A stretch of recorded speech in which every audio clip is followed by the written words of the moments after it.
Today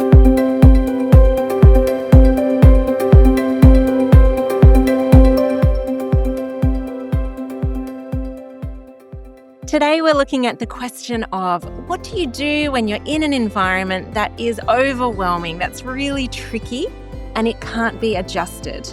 How do you help your child face this environment and still be able to enjoy being in that environment? What can you give them? What can you do? And what things can they be doing to take control of their experience?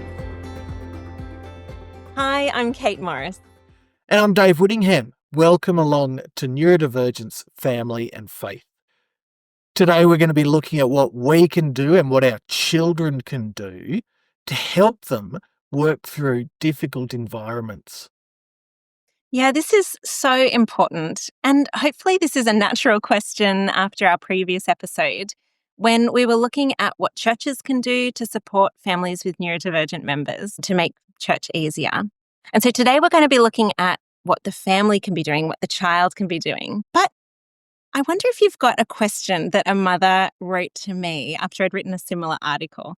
She wrote to me with this question. She said, "My daughter brings therapy putty to church and is given an order of service and can choose to sit at the back row, but in the future, she may not be able to do these things in a church she's visiting or a university lecture.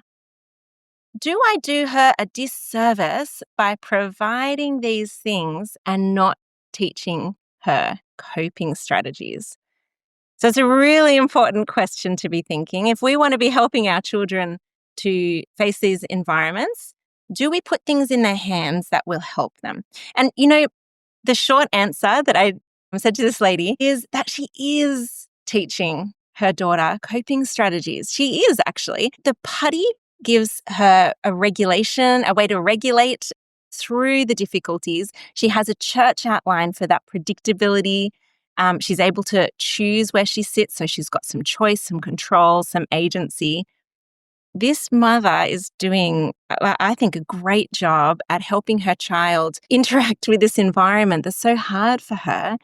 And this is something that child will be able to take into these other churches she might go to, into that university lecture when she gets older.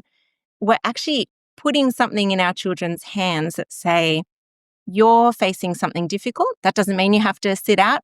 Perhaps it means that first of all, you can try to work out how to make this environment less difficult. And this is actually what we've been talking about right from the start.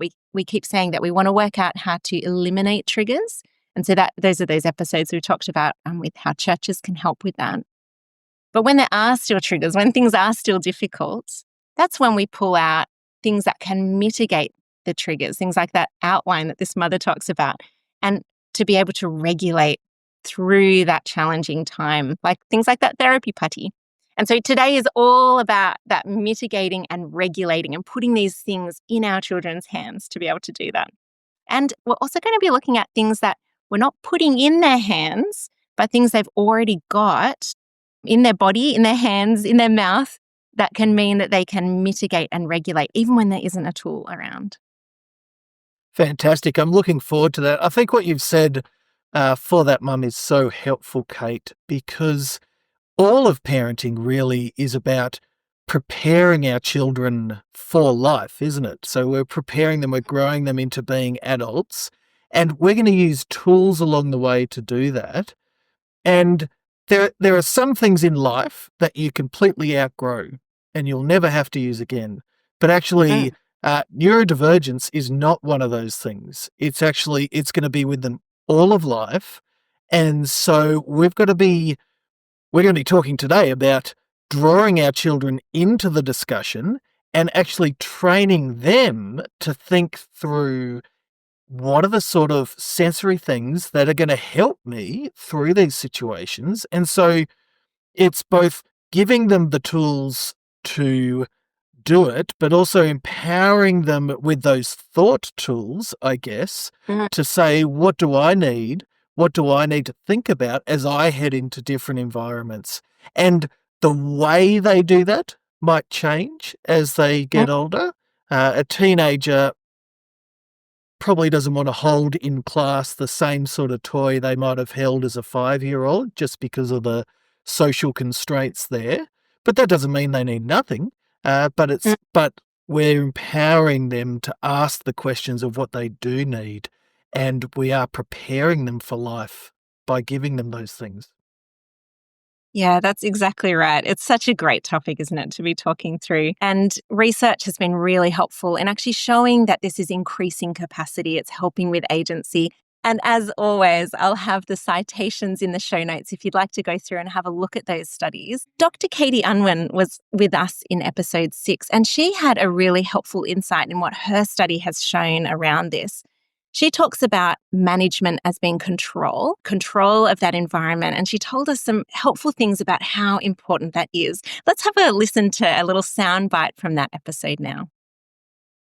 Here's what I would probably suggest based on this research.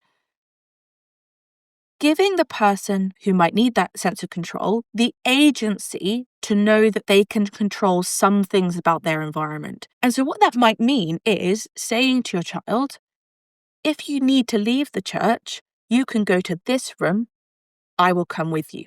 So when they're sitting there in the service and they can't control the lights and they can't control the music and they're finding that they're starting to feel overwhelmed, they can go, I can control whether I stay or go right now. You can also control your environment through putting on your sunglasses, putting on your headphones, etc., etc. That sense of control that Katie talks about is so important. Having agency to make a difference to how you're experiencing the world. We're going to be looking at things that our children can bring along to help them in different environments. As we develop these sort of sensory toolkits, the sort of toolkits that they can have as they go along, as I said before, we want to be doing it very much in collaboration with our children, because that's the way they learn and get prepared for in the future, helping them to think through what is helpful and what is not. We're reminding them that when they feel discomfort, they can identify the source. Okay, what's causing this discomfort in me? How can they address the problem? And how can they find effective ways to regulate that? Those are the sort of questions that we don't want to just be asking in our own heads for our kids, but bringing our kids along with us to do that. That's such an important life skill. And so many adults never learn that, do they, Kate? So when life feels hard, they end up scrolling or binge watching or snacking or eating lots of snacks. We want to teach our kids healthy ways to find ways through those situations, how to notice what's causing the problem, how to name it, how to respond to how they're feeling. Yeah, absolutely. And, we use this for all of our children, not just for our children who are neurodivergent, because those are the lessons I actually want all my children to learn. These are things that are important for me as an adult to learn as well. And so to do this, to be making these kits, we're going to hear from a couple of people who are neurodivergent themselves to tell us about their experience as neurodivergent people. And it might help us to have some questions to ask our children to be working with them. So first of all, we're going to hear from Joel Moroney. He has a sensory kit, and here's what he says about that. I've had issues with sensory processing all my life, but it wasn't until I was diagnosed with autism and ADHD in my 40s that I realised that it was something that was having a significant impact on me, but it was also something I could address. I have problems with strong light, especially the sun, so I always make sure I leave the house wearing sunglasses and have several pairs in my car, bag, just in case. I wear noise-cancelling headphones in public or loop earplugs to dull the sound. I often bring with me things like colouring in or fidgets. If I have something to do with my hands, I can put the focus on my hands and try and push out some of the other sensory experiences. And if all else fails, a bit of meditation. So that's a lot that Joel can use to help mitigate difficult situations and to help himself regulate through those situations. So I wonder what your child will need. I wonder what they will say when you collaborate with them to make the kit with them. Everyone is different, so everyone's going to have different things in their kit. But what we're going to do is think through aspects of the environment and just give a few ideas of things that will mitigate and things that will regulate. And you might come up with a completely different list of things, but let's have a look at the environment together. Okay, well, let's get into it. So for sound, Joel talked about earplugs and headphones. Another person spoke about these things as well, Laura Hurley. She's a neurodivergent woman, and here's what she has to say. When there is a lot of sensory information all coming in at once, especially when there's a lot of complex sounds, I love using my noise cancelling headphones. And I don't mean things like loop earplugs, although they're still good. What I love about things like my AirPod Pros is they have an active noise cancellation feature. So it cancels out the sound rather than just blocking it. And I use my AirPods all the time with the active noise cancellation turned on. Often I don't even have any music or any podcasts or anything playing in my ears. I just put the AirPods in and turn on noise cancellation, and it is amazing. So it's not just about blocking sound. We can actually create sound that is in our control. We set the agenda. So it could be holding a ticking watch near the ear, something that won't distract others, but is right there, easy for you. It can be listening to your own music in the shops, or our children listening to their own music where they've set the playlist. Absolutely. And, on earplugs and earmuffs, I'm going to put some notes in the show notes there. If you're trying to choose some of these for your children, let me guide you. I've got a few thoughts on that in the show notes. But, another aspect is touch. It can be so important and it can be really helpful for regulation. So let's go back to Laura Hurley again for a moment. I think when it comes to finding tools to help an individual regulate themselves in a high sensory environment, it depends a lot on the individual and what they find comforting and calming and what they find safe. So for one of my children, he really enjoys being able to hold onto a very small object or toy. It's usually a Lego minifig, just a really, really small object that he can keep in his hand and fidget with and play with and feel a lot of comfort and security in. Yeah, that's lovely, isn't it? Helping her son to feel that comfort and that calm, even when an environment is stressful. And there can be other things that can help as well. So things like a toy, something soft, something furry, something squeezy. Pressure rings are really helpful. If that's new to you, look them up. They're spiky, they're a little bit sharp, but they won't cause harm. And these are particularly good if you have someone who has a harmful behavior, where perhaps they draw blood on themselves or something like that you'd like to distract them from. Look up pressure rings and have a think about if that might be a helpful touch for your child as well. For sight, when we want to mitigate things that are going to cause problems there, Joel said he uses sunglasses to help him dim the lights. That can be really helpful. Other people might wear a hat so that the brim can shield their eyes, and that can be both outside and inside as well. It can be really helpful. There's also, that's for mitigating, but also for regulating. There are different things that you can do. So having a soothing photo of a pet, the sort of photo that your child just goes, yeah, every time they see it, can be really helpful. Or even one of those paint cards when you go into the paint shop and it's got that whole wall of cards. My wife always used to enjoy taking the kids in there and they got to choose 3 different colours that they like and they'd just take them around with them. So I don't know if that's why Splashing out on paint your company kids. those samples. They're trying to help neurodivergent kids, but it's a really helpful thing and they're there and free. And there are so many colours there, then the kids can just choose what's perfect for them. Or maybe if a light is soothing for them, for some kids that's going to be a flashing light or a small light. You can buy toys with small flashing lights that can help them to calm down, just something for them to focus their sight onto. Yeah, absolutely. And what about smell as well? So this could be smell of dinner cooking and you've got to be cooking the dinner, or for kids, if their classroom is near the canteen or the food hall, perhaps they can smell wafts, or teachers and perfume as well. I see that that's a big struggle for a lot of kids. What can they do? That's why I never wear perfume as a teacher. I'm glad to hear it, Dave, although maybe a floral scent would match you. I'm not sure. We have a dog named Possum, and she's been mentioned in other episodes too, so she's a bit of a regular on this. But I'm sad to say that she does sometimes have a bit of a farting problem, and she tends to pull them out when we're in the car.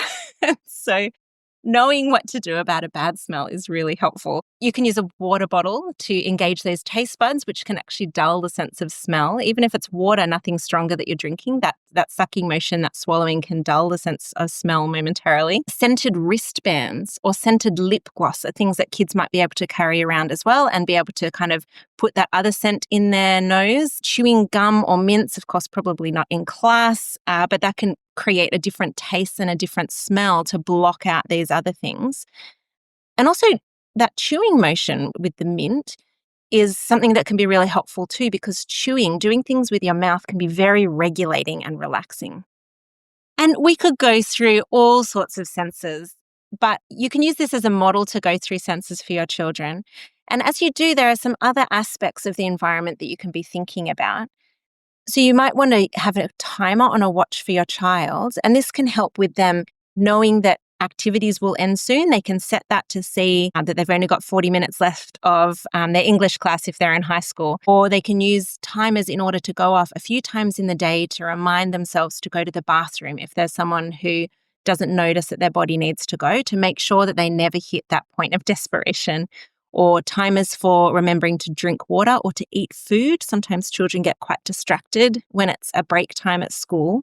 And so timers can be really helpful. And watches with the second hand. So Dave, you've already mentioned using that as a way to distract with sound, but also being able to look at that second hand can give them something to rhythmically count if things are overwhelming, in order to regulate their breathing and in order to have that sense of control as the seconds tick by and they're watching that hand move. It can be quite calming as well.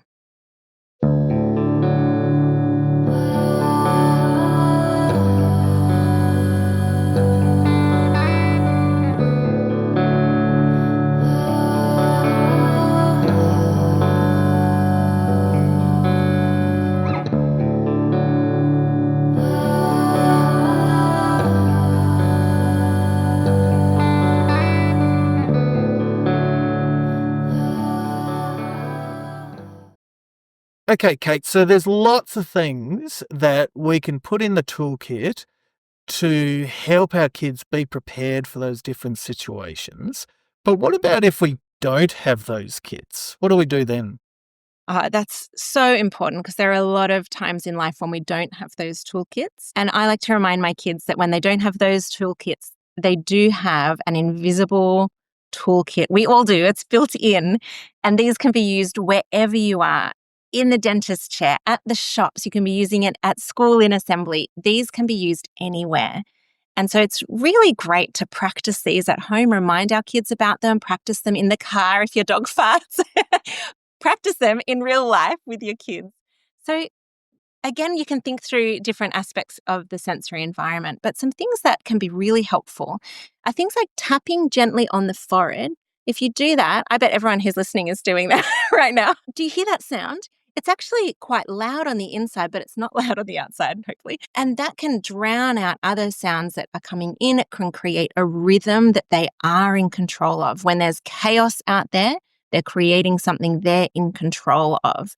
Or rubbing two fingers together right near the ear, or mentally repeating a phrase or a part of a song in order to create that thing that they're in control of, that's a sound that they can drown out other sounds with or drown out chaos with. They can create pressure as well. And pressure is so important for regulating and for drowning out other sensations as well. And so squeezing the other hand, squeezing a finger, creating a fist and gently releasing. These are aspects that will actually calm your body down as you're doing it, something to concentrate on, and again, something in their control. Also, gently pressing the tongue against the roof of the mouth, or gently chewing, even though there's nothing in your mouth, that the things that we can do with our mouths like that, or sucking on the roof of your mouth, sucking on your tongue, these things are very calming, very regulating, and will help the body to relax. You can clench the jaw and release the jaw. You can do it rhythmically, or even blink for a long time and then open the eyes. things that the child is in control of that's going to help drown out whatever's going on that is so hard at that time.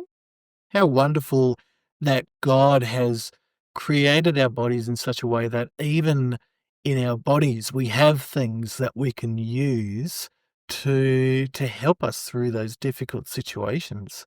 Of course, Yeah. the most obvious invisible tool we have, even almost, I don't want to call it a tool because God is invisible. He's not a tool, and yet we can Mhm. speak to him at any time and at any stage. And it's so important to teach our children that when we're anxious, when we're worried, and when we're happy at all times, but to remind them that prayer is Mhm. always our first step, that God can help us through these situations.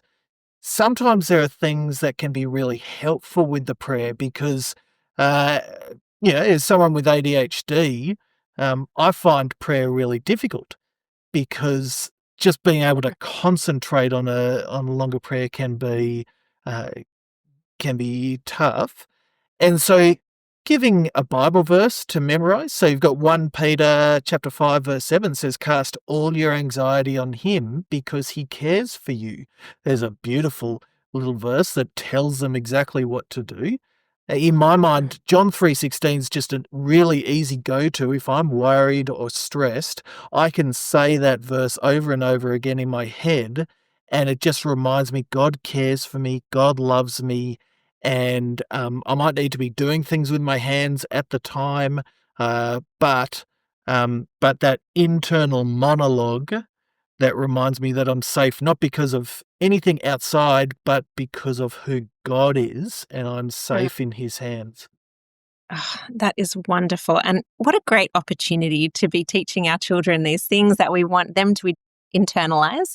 And yeah, I mean, I want to internalize this too. This is exactly the right attitude to everything in life, isn't it? My teenager, she's made a really handy printout of the invisible toolkit. She's found it really helpful in her life, and she's keen to give something to families that will help families as they talk about this. So please do go to our show notes, and that'll take you through to where you can print out this little 1-page summary of this. Go over it at dinner time, have it on the fridge perhaps, have a think about how you can incorporate these and make them kind of that knee-jerk reaction when things feel too overwhelming. You've actually got something in your hands. That means you can mitigate those difficulties and regulate through them as well. So good. Well, we've covered a lot in this episode, a lot of detail, and I think there were really helpful things. But we want to help people remember to be curious and help our kids to be curious about what sort of things are helpful for them. We want to involve them in the conversation so that they can be prepared as they grow, as they head towards adulthood. They're prepared to ask these questions themselves and look for these solutions themselves.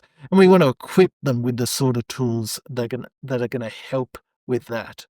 Now, Kate, you've actually written 2 wonderful articles on this. So if you feel like, oh, I want to go back, I want to do some more reading, and I want to think more about all those different options, then in our show notes, we've got links to 2 articles written by Kate on her Substack. She has so much stuff on her Substack. If you haven't checked that out yet, you absolutely should. We've got a link in the show notes all the time. Kate has written so many helpful things, but we'll put a link to those 2 articles particularly. You can also sign up to her Substack at faithfulgod.net. There's a link there to do that. Hey, everyone, thank you so much for listening. If you are enjoying this, if you're enjoying the sort of things that we're providing, then it'd be really helpful if you could leave a review on whatever platform you're listening on. Leave a comment, leave a review. That just helps people find it. It helps the algorithm. And also, if you're finding it helpful and you want to become a financial supporter to help us keep doing this, then head along to faithfulgod.net, click on the donate page, and become a partner with us there. But for now, Kate, thank you very much, and we'll speak again soon. Thanks, Dave. See you then.